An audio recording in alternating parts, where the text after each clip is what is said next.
there's nothing worse than the puller on the zip breaking. So what you do is replace it with a keyring.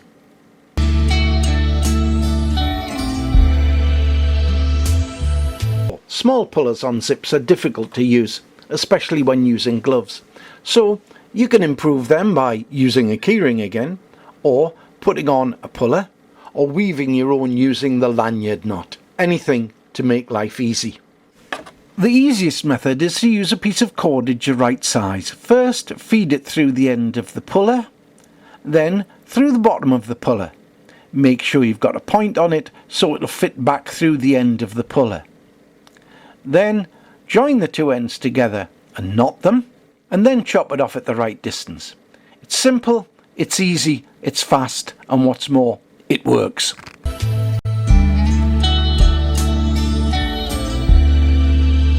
First there was the D-buckle, then improvements with a fast X buckle, then a fast X buckle with a whistle, and now a fast X buckle with a whistle and a ferrocerium rod with its own striker.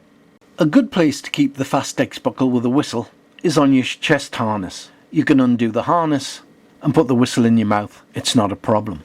This, however, does become a problem if you want to use the striker.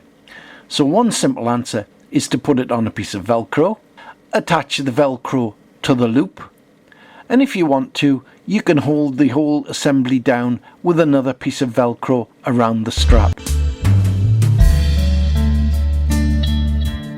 As you can hear, we've got the Great British winter weather coming down on the outside roof. Fire making is a pretty important skill, and I'm not that good at it. Most people have access to soap-filled metal scouring pads, so I'm going to give that a try. I've shredded the wool a bit, the soap's come out, let's give it a go.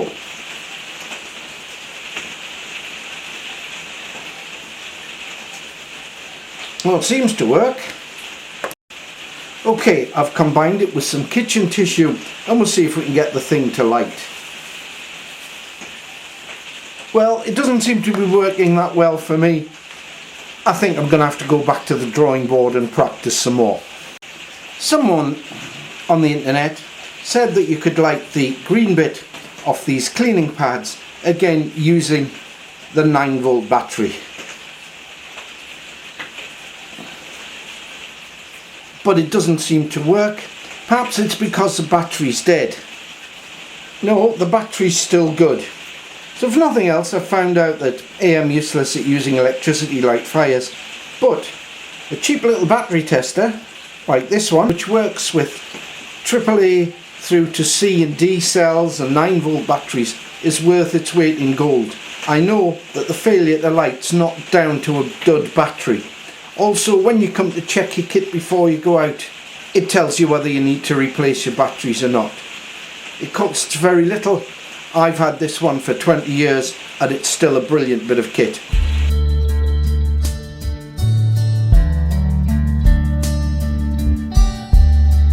We've seen that Scotch Brite does not make good tinder. However, it does make a reasonable kindling. But it does give off a lot of smoke, a lot of fumes, and is not very environmentally friendly. I think the best thing to do with Scotch Brite is use it to clean your pans. I don't normally just regurgitate other people's ideas, but the butterfly hank from Karamat Wilderness Ways, demonstrated by Kelly Harton and Kohanski, is so good I've just got to pass it on.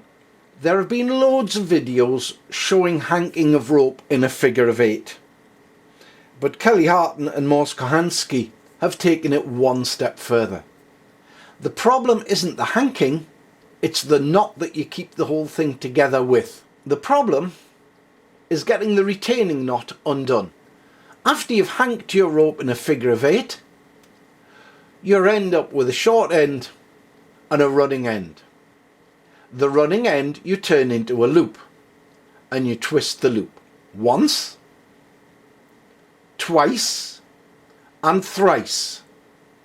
You then pass the loop over the hanked rope to the centre and pull the running end tight.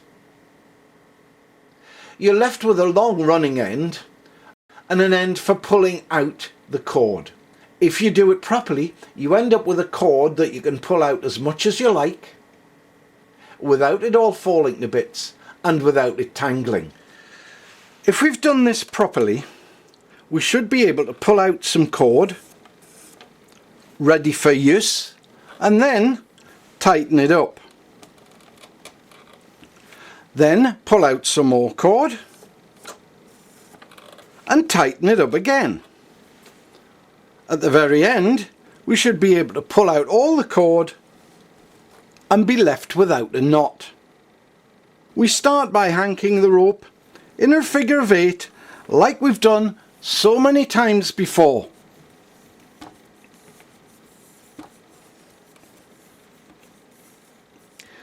Eventually, we end up with a long running end. We take it in our fingers and make a loop and twist it once, twice, 3 times.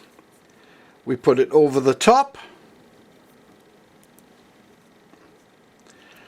put our thumb in and then tighten it up.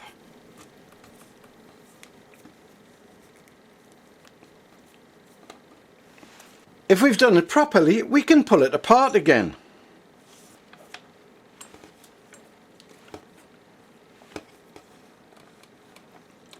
And even if we do get a knot at one end, it's not that important. Faster to take out than untangling 20 or 30 meters of cord or rope. I hope you've enjoyed the tips, and any feedback is appreciated.